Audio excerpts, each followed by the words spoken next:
রাসূলুল্লাহ সাল্লাল্লাহু আলাইহি ওয়াসাল্লামের একজন বিখ্যাত সাহাবী সাদ ইবনে উবাদা, নবীজির সাহাবী, মদিনার আনসারদের সর্দার ছিলেন তিনি। সাদ ইবনে উবাদা, উনি একদিন সাহাবাদের এরকম মজমায় নবীজি বসা, সাদ ইবনে উবাদা এই সাহাবী বলতেছিলেন, ইয়া রাসূলুল্লাহ সাল্লাল্লাহু আলাইহি ওয়াসাল্লাম, লাউ রাআইতু রাজুলান মা ইমরাআতি লা দারাবতুহু বিসাইফ।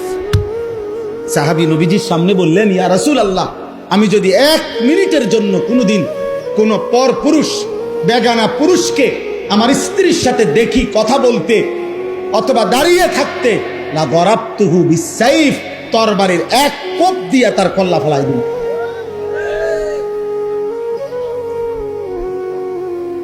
আচ্ছা, উপস্থিত সাহাবীরা তৎক্ষণাৎ এই নবীজির এই সাহাবীর এই কথা শুনে উনারাও বলে উঠছেন আল্লাহু আকবার। হাদিসে আছে এটা, উনারা সবাই বলে উঠছে, মানে বাপরে দেখছুনি বেটার হিম্মত কি, আল্লাহু আকবার বলে উঠছেন। এবার নবীজি বললেন, আতাআজাবুনা মিন গায়রাতে সাদ, তোমরা আমার সাদের হিম্মত, সাহসিকতা, আত্মসম্মান বোধ, গায়রত দেখে অবাক হলে শোনো সাহাবারা। নবী বললেন, ওয়াল্লাহি আনা আগিয়ারু মিনহু, আল্লাহর কসম আমি মুহাম্মদ সাল্লাল্লাহু আলাইহি সাল্লাম, আমি তার চাইতে বেশি আত্মসম্মানওয়ালা, আর ওয়াল্লাহু আগিয়ারু মিন্নি, আর আমার মহান আল্লাহ তার চাইতে বেশি আত্মমর্যাদা। এজন্য কায়নাতে হাদিসের মধ্যে আছে নবী সাল্লাল্লাহু আলাইহি সাল্লাম বলেন, এই জমিনে কোন পাপের কারণে, কোন অপরাধ জমিনে হলে আল্লাহ সবচেয়ে বেশি গুসা হয়, আল্লাহর প্রেস্টিজে লাগে, আল্লাহর আত্মসম্মানে লাগে। খোদার কসম নবী বলছে, কোন বান্দা জমিনে যখন কোন নারী পুরুষ জিনা করে, ব্যভিচার করে, তো আল্লাহর প্রেস্টিজে, আত্মসম্মানে, আল্লাহর গায়রতের মধ্যে সবচেয়ে বেশি আঘাত লাগে।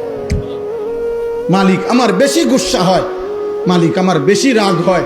এই জন্য গুসার কারণে নবী বলছেন, আল্লাহই তো বিধান, এই জন্য বলছে, বন্ধু ওই জেনা করলো, ও ব্যভিচার করলো আমার জমিনে, ওরে খাওয়াইলাম আমি, ওরে পড়াইলাম আমি, এত বড় কায়নাত দিয়ে আমি তাকে লালন পালন করছি, ওরে আমি বলছি তার জন্য আমি হালাল বিবাহের ব্যবস্থা রাখছি, ওরে আমি বলছি তার স্ত্রী আমি ব্যবস্থা করেছি, ওর যৌন চাহিদা আমি আল্লাহ দিয়েছি, ওই নারী আমি সৃষ্টি করেছি, এই পুরুষ আমি সৃষ্টি করেছি, শাহওয়াত আমি সৃষ্টি করেছি, লজ্জাস্থানের চাহিদা আমি সৃষ্টি করেছি।